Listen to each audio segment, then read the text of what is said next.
I've been asked to talk about the Huracan STO here for a while now, and this is exactly what I'm going to do today. So I want to show you the inspiration for it, and also a couple of design features that I think is a clear inspiration of what the next Huracan is going to look like. So this is the STO here up top, and at the bottom you have what it was inspired by, and that is the Super Trofeo Evo 2. Now this is the Evo 2, this is not the first generation Evo Super Trofeo. I think what we're going to see in the next generation Huracan is parts of this graphics right here, specifically this air intake right here. This we've seen on the Sian, for example, and I'm pretty sure that is a feature that is going to carry over to the next generation Huracan right here. So this is pretty much the top of the range Huracan that you can get. It's the high performance racing version of the Huracan. This was a collaboration between the design department, the racing department, and the R&D department of Lamborghini to create the STO.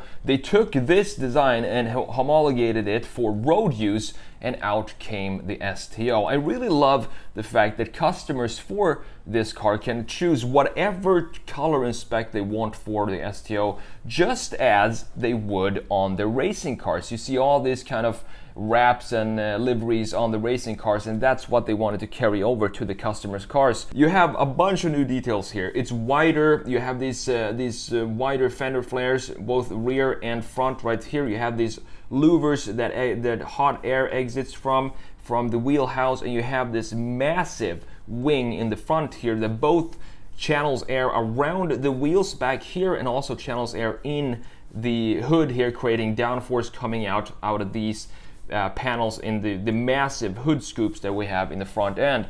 So taking inspiration from clearly the Evo version of the Lamborghini Huracan right here, I think it's a cool evolution to the road-going version of this essentially race car. So let's have a look at the rear end here. This is also another thing that I think Lamborghini is going to take inspiration from when it comes to the new Huracan. They're going to take inspiration from the Super Trofeo Evo 2 down here. And what I love about the Evo 2 here is the framing of the taillights. So if you look at the framing of these taillights right here and think back to the 70s and the Lamborghini Countach, you can clearly see some resemblance right here with this, how this is framed right here, if you look at the 1970s Countach. And I think this is also something that we're going to see in the next generation Huracan. What changed for the road-going version is the integration of them. For example, one thing that I think looks a little strange, it doesn't look bad, but it just looks a little strange, is this part right here. You can see that this panel, how that was integrated with the body. So you have almost like a dip here. I thought this was a hollow piece between here that you have an outtake, but when you have a lighter color, you can definitely see that it just kind of melts in to the rest of the rear end right here, and it's not actually a separate piece. This is part of the bodywork, and I think that has to be some sort of rule to be able to make it a road-going legal version of the racing version. Because if you look here, this is a definitely separate piece than the rest of the body, and it's kind of sharp. I think that has to do with safety and stuff. You can't have wings and stuff sticking out of the bodywork if you want to make a road-going version of this car. But other than that, the overall graphics and layout of the car is the same. You still have this big orange wing in the rear here, kind of framing the diffuser and the exhaust pipes right here, which you have down here as well. It's a very cool looking design, and I really love the way that the wings and the addedness to the Huracan body, how they kind of melts into the overall Lamborghini design language. And that's kind of Lamborghini's magic when it comes to line flow and design. Some people think that just because you have a lot of lines and a complex design, that means that it's a bad design and it doesn't have any line flow. I always take Lamborghini as an example for this. So I want to show you how good of a design language and DNA Lamborghini actually have throughout the years. So here we have the Lamborghini Countach here. So I'm going to paint out just the basic Lamborghini DNA lines that we have for pretty much each single Lamborghini coming from the 70s.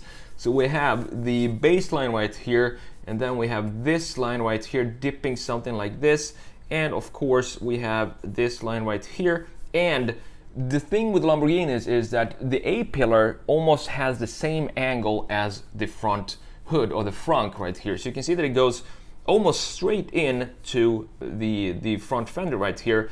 You don't barely have a dip right here, and then it continues, of course, back and connects with the rear end. So let's see if we copy this now and then transition it down to the Diablo down here. You can see that we have the same style of lines, and then if you go further into Murcielago down here, let's see if it still fits the same proportions and the same lines. You can see that we still have the same lines, although the body line, the body is sitting a little closer to the ground, and that also has to do with just modernizing the shape and getting that ground effect, so it doesn't, we don't have a lot of airflow going under the car. But if we continue and copy this into the Aventador, you will see that it continues to be the same kind of lines and proportions for this car. And the thing is, it doesn't matter what type of vehicle you have for Lamborghinis, it will still be these three key lines applied whether you have a V10 or a V12 Lamborghini. So I want to copy this and show you exactly what I mean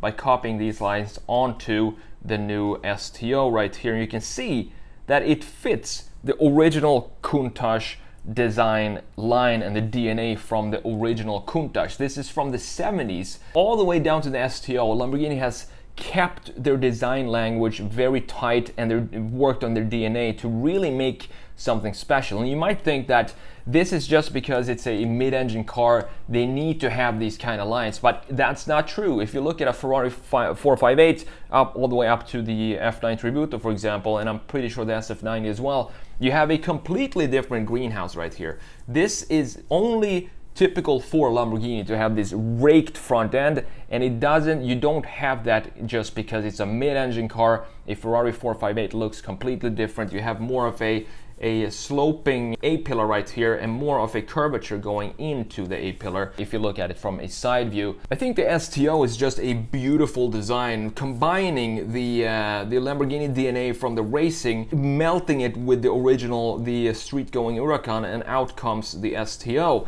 It's not too much, it just looks like a fun toy, but this of course looks like a hardcore racetrack version of the STO, and they kind of melted it well onto the Huracan body. And I also love this roof scoop right here, where air goes in to cool the engine in the back right here, and this massive wing that you can adjust manually if you want to. And I just saw a beautifully spec'd STO which was in all gray, and I'm not sure if I were to spec an STO if I would go crazy or if I would choose something more subtle, because I think it looks so cool with all these added bits and pieces and the wings and the diffusers and so on, and have that be a subtle color. So it kind of clashes because the design itself screams for attention, but if you have that all those pieces and all that design be a subtle color, it kind of messes with your mind a little bit. It's like, do you want attention or do you not want attention? It looks like